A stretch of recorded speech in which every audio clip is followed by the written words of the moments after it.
Mesdames, Messieurs, bonsoir et bienvenue sur cette troisième édition du Café culturel. Aujourd'hui, nous parlons du NVET, le NVET comme instrument de musique, et nous allons apprendre aujourd'hui le rôle qu'il joue dans la société ECAN. Donc, nous avons des experts, on a un joueur de NVET, mais on a aussi deux autres personnes qui sont considérées comme des érudits de la culture ECAN, qui vont élaborer dessus et qui nous donneront d'amples informations sur le rôle que joue le VET dans la société ECAN. Donc, la parole à Venant pour qu'il nous dise un peu de quoi on parle, comment est-ce qu'on appréhende le VET au Gabon. Tout sera pratiquement la même chose, mais on aime bien avoir le discours d'État de l'autre côté. Encore, soyez salués, je vous dis bonsoir à tous. Je dis bonsoir comme ça à tous ceux qui nous regardent sur Internet et à ceux-là qui ont pris rendez-vous pour venir écouter l'OMVET ensemble avec nous ce soir. J'ai bien compris la thématique qui nous réunit aujourd'hui, c'est le rôle social du NVET. J'aime bien m'arrêter sur des thématiques parce que si on commence à déballer l'OMVET, on peut rester ici jusqu'en 2025, 2045, jusqu'à l'an 3000 prochain, on peut rester ici. On pourra rester à parler comme ça là. Donc, je pense pour bien encadrer les choses, restons sur la thématique. Et vraiment, c'est un souhait que je voudrais partager avec vous. Restons sur la thématique qui est le rôle social du NVET. Ça veut dire quel est le rôle que joue l'OMVET dans notre société. La société est composée des humains. Et les humains créent des rôles, des actions. Quel est le rôle du NVET dans cette interconnexion entre ce que nous faisons et ce que nous sommes? Je pense très sincèrement, comme l'a dit le maître qui vient de passer tout à l'heure, y compris le premier, c'est-à-dire qu'il faut comprendre que les anciens ont défini cet enseignement comme étant un art total. Aujourd'hui, je pense qu'on est tous d'accord que l'OMVET est un art total. Mais le mot art, faudrait peut-être le changer parce que si tu prends l'étymologie de art à le coller en bête, vous allez comprendre qu'il y a quelque chose qui ne colle pas bien. Le mot art, son étymologie, lorsque vous l'apprenez, vous la collez en bête, il y a des choses qu'il faut peut-être revoir. Moi, je pense, et c'est ce que je partage avec mes aujourd'hui, je pense plus que l'OMVET est un livre, qu'on parlait, est un livre dans lequel les ancêtres avaient écrit tout ce qui est vie. Ça doit servir dans le passé, c'est pourquoi nous récitons Ngon comme si nous étions. Ça sert dans le présent, c'est pourquoi ça nourrit le cerveau pour que nous vivions, nous posons les bons actes dans la société. Et ça doit servir dans le futur, c'est pourquoi nous créons des clichés aujourd'hui qui vont servir aux générations à venir. L'OMVET est donc là notre livre des livres. Je dis bien le livre parce qu'on dit à l'envoi et ce qu'on lit, ils ont ballon et de non bican.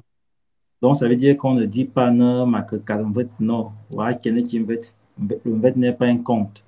Le compte chez les écans, pas je compte.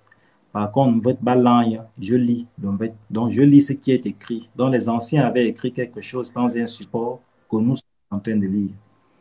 Donc c'était juste pour dire au départ que il faut bien définir les mots avant de s'aventurer, c'est important. Et lorsqu'on se comprend, ça aide beaucoup, pas seulement nous, pas seulement nous, les gens qui ne comprennent pas bien, les gens qui veulent nous comprendre, les gens qui veulent comprendre la philosophie même du VET, puisque c'est ce que nous sommes en train de faire, et la pédagogie qui va avec. J'avais écrit dans mon dernier livre, les gens qui me lisent, mon dernier livre intitulé La réflexion sur la philosophie du VET comme remède, enjeu d'une médecine interculturelle. Avant de commencer, je vais juste vous lire la page 30. La page 30.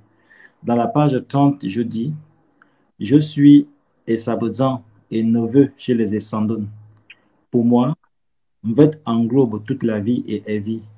D'autant plus qu'à travers ces récits, il me sature de sa puissance, me prévient des enjeux des mondes, d'hier, aujourd'hui et demain.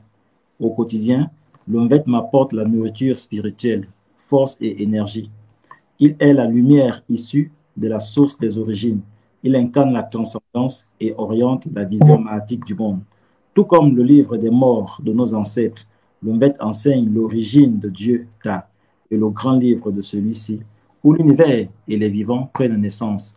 En effet, dire ou écrire l'Umbet, c'est avoir reçu une part du génie de Uno Adangon, qui peut soigner et servir pour tout le monde, et non pas seulement au peuple écan. Voilà ce que j'ai écrit à la fin, à la page 30. Juste un passage que je voulais partager avec vous. Pour revenir au rôle social d'une bête, vous savez, lorsqu'on parle du tout, il y a beaucoup de gens qui ne savent pas ce qui est à l'intérieur de ce tout. Le tout est un ensemble. Maintenant, qu'est-ce qui est à l'intérieur de ce tout? Pourquoi on dit que c'est un tout? C'est un tout parce que c'est un flux continu de l'être. C'est un flux continu de l'être. C'est comme une rivière qui coule. C'est comme une énergie qui passe. Donc, au fur et à mesure que les générations se succèdent, au fur et à mesure que les générations se remplacent, eh bien, l'eau continuera à couler. Ça coule comme du lait. C'est pourquoi on parle de flux. Et ces flux-là passent, les enseignements passent de l'éveil. Afian, Aze, c'est du Mbet. On appelle ça l'éveil. On appelle ça le Mbet. Le Mbet commence par là, au niveau des Béaba, l'éveil. Et ça va finir vers l'immortalité. C'est-à-dire, lorsque tu vas gravir les échelons, tu vas passer par l'ensemble des rites initiatiques jusqu'à ce que tu vas atteindre le chemin de l'immortalité.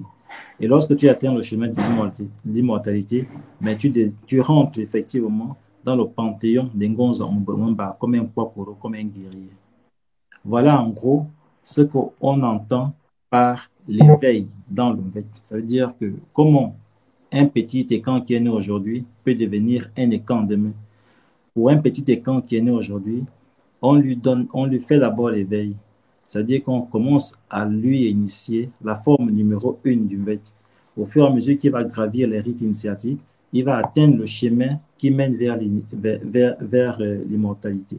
Et vous savez que le seul peuple qui garde jalousement ce secret, c'est le peuple écan que vous et moi nous sommes. Un diseur d'un Mbet est également un historien. Un historien parce que quand il nous raconte le Mbet, il enseigne, il fait de la pédagogie. Il nous rappelle ce que nous étions avant. Il nous rappelle ce que nos ancêtres avaient fait dans les temps anciens. Il nous rappelle même les noms. Il nous donne les noms des lieux où ils s'étaient installés. Il nous donne même la chronologie, comment ils ont fait la pérégrination, comment ils ont marché, ils sont partis d'où. Le,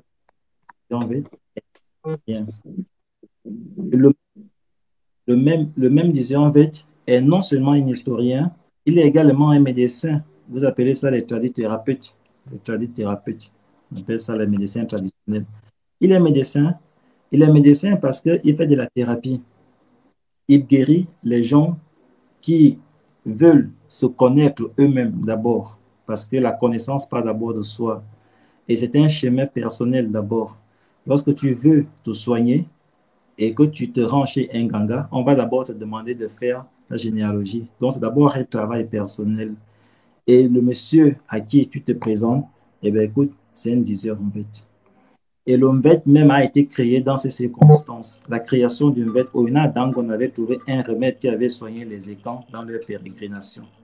Au départ, ils étaient, comme on dit, ils étaient des pasteurs, ils étaient des agriculteurs, et c'est des gens qui aimaient la paix. Ils ne savaient pas qu'on pouvait faire couler le sang de l'autre. Mais lorsqu'ils ont fait face à des hostilités, à l'agressivité, eh bien, Oina Dangon est allé chercher le remède. Et ce remède-là a fait en sorte que le peuple devient belliqueux. On est donc passé d'un peuple de fuyards à un peuple belliqueux. Ça veut dire que le est un remède qui a permis aux écans d'être des guerriers. Le même disait en fait, on peut continuer, c'était un père spirituel.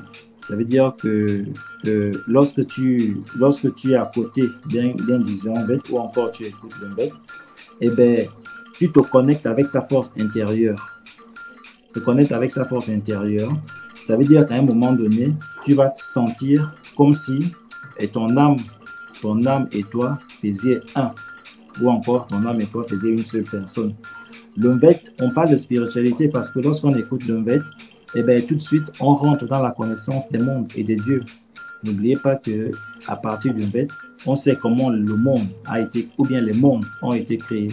On sait comment cette affaire-là de la création, le grand livre de Dieu a été écrit à partir des Eyo jusqu'aux premiers êtres vivants qui sont Nanango, qui sont Zame Yamobo et Nyangol Mabo. C'est ça les premiers êtres vivants chez les étangs. Adam et Ève, ça reste pour le peuple qui prie Adam et Ève. Donc, au niveau de la spiritualité, oui, c'est un fin spirituel. Il n'est pas seulement un fin spirituel, d'autant plus qu'il est également un fin danseur. Il est un fin danseur, il anime les galeries. Lorsque tu es stressé, il te suffit seulement d'aller au corps de terre lorsqu'un diseur est là. Si tu n'écoutes pas ce qu'il dit, ça veut dire si tu n'as pas la possibilité d'écouter le Madonna, les camps, et bien si seulement tu as fait un geste, il va danser et tu seras en joie. Il va te détester et tu vas retrouver, normalement, tu devrais retrouver tes émotions. Donc, c'est un fin danseur. Il n'y a pas de diseur au monde qui ne sait pas danser. Si vous trouvez un diseur au monde qui ne sait pas danser, il n'a pas terminé son apprentissage. Soit il n'a pas terminé son apprentissage, ben, et soit c'est un usurpateur de titre. Voilà ce que je veux encore dire. Donc, à côté de cet être qui sait bien danser, et vous n'oubliez pas que celui qui sait bien danser attire également des foules. Donc, il attire des femmes, il attire des hommes, il attire des gens, et les gens l'aiment parce qu'il crée de l'humour autour de lui. Il est également médiateur. Dans les sociétés anciennes, on appelait un diseur en fait lorsqu'il y avait des pourparlers entre les clans, entre des familles, entre des communautés. Le diseur en fait vient comme étant médiateur. Vous savez, le diseur en fait, c'est celui-là qui a la parole, le verbe mazo. C'est lui qui a mozo, mozo. Et lorsque tu maîtrises mozo, eh bien, tu es là, la personne idéale à consulter lorsqu'il y a des pourparlers dans la société. Parce que dans la société traditionnelle africaine, ou encore dans la société, plus particulièrement la société Ekan, ne prenez pas la parole celui qui veut, non. Prenez la parole celui qui peut prendre la parole. Parce que la maîtrise des jours oratoires était un rituel. Il y avait un rituel spécial pour ça. On te prépare à parler. C'est-à-dire, quand tu as l'art de parler, eh bien, tout de suite, tu seras médiateur. On t'appellera partout. Partout, il y a des crises. Parce que si tu ne sais pas parler, même ce que tu devais dire, lorsque tu viendras le dire et que tu le dises mal, tu vas encore enflammer le conflit. Et c'est ce qu'on évitait avant. Aujourd'hui, on se rend dans les assemblées. Même quelqu'un qui ne sait pas construire une phrase, c'est lui qui vient prendre la parole et tout de suite, il gaspille. Chez les écoles anciens, ce n'était pas ça. Lorsqu'on sait qu'on ne sait pas parler, on ne trafique pas la parole. On attend une disant, en fait, le maître arrive, il nous dit les citations qu'il faut, il nous dit les adages qu'il faut, il nous prend des exemples qui se sont passés entre Ngon et Okun. Après, maintenant, il revient sur terre, il nous dit, voilà comment je pense qu'on peut résoudre ça. Et c'est comme ça qu'il réglait les conflits dans les villages anciens. Vous comprenez que lorsque j'ai fait ce tour-là, j'ai parlé de cet être-là qui maîtrise la philosophie, cet être-là qui maîtrise la sagesse, cet être-là qui maîtrise le langage initiatique. Lorsque nous avons en face d'une personne, lorsque nous avons en face d'un diseur en bête, des gens qui l'écoutent attentivement, on a comme l'impression que les gens s'évadent, les gens on a comme l'impression que le diseur en fait a disparu sous leurs yeux. Pourtant, il est bien là avec son accoutrement, ses chants et tout. Mais on a souvent on a comme l'impression qu'il a disparu. Peut-être sa philosophie nous emporte. Peut-être on se demande, mais où est-ce qu'il nous amène? Et son questionnement, et ses rapports entre Ngon et Okun, ces histoires qui nous poussent à passer d'un monde imaginaire à un monde réel pour trouver des solutions. Toujours ce questionnement, parce que l'envête ne finit pas. L'envête ne finit pas. Un envête ne finit pas. C'est pourquoi nous restons toujours suspendus aux lèvres d'un diseur envête pour toujours poser la question. Et lorsque tu poses des questions, tu deviens philosophe en gros. Parce que la philosophie, c'est justement cet éternel questionnement de l'être pour se reconnecter à sa source et trouver des solutions qui sont nécessaires pour lui, pour son existence. Voilà en gros le message du diseur en fait dans la société. Et lorsque un enfant, lorsque ces enseignements sont donnés dans une société, eh bien, la société ne peut que progresser parce que vous comprenez ici que nous sommes dans un monde où on enseigne la science des ancêtres, c'est-à-dire la sagesse à tous les niveaux. Je précise également que au-delà du rituel proprement dit, le Mvet, pour bien maîtriser toutes les séquences Mvet, il faut d'abord que le jeune écran qui vient de naître passe par les rites. Il doit passer par les rites initiatiques. Et tous les rites initiatiques chez les écrans qui tendent vers l'élévation s'appellent Mvet. Afian Azor, c'est un rite initiatique, c'est le commencement du Mvet. Quand tu quittes là, tu pourras arriver par exemple à Ngan. Ngan, Ngan c'est faire l'ombette. Tu peux arriver à Oula. Oula, c'est faire l'ombette. Tu pourras arriver à So. Tu pourras arriver à Pa. Tu pourras arriver, au fur et à mesure que tu vas gravir des échelons, et bien, tu vas faire l'ombette. Vous savez pourquoi? Parce qu'à l'intérieur, on codifie l'enseignement. Dieu, par exemple, lorsque tu commences à faire un Azar, on ne va pas te parler de Dieu parce qu'on estime qu'un enfant n'a pas besoin de connaître Dieu. Un enfant a besoin de maîtriser les jeux oratoires. Il doit savoir parler. Lorsque tu quittes cette étape de la fiance, tu arrives à l'étape d'un gan, on va commencer à te parler de Manzimo Soso. Manzimo Soso, c'est cet être-là qui trouve toujours des solutions. En fait, c'est quand tu vas grandir, on va commencer à te parler effectivement d'Angumboloto à Ngonzo Mumba. On va commencer à te parler de Zamaye Mumbo.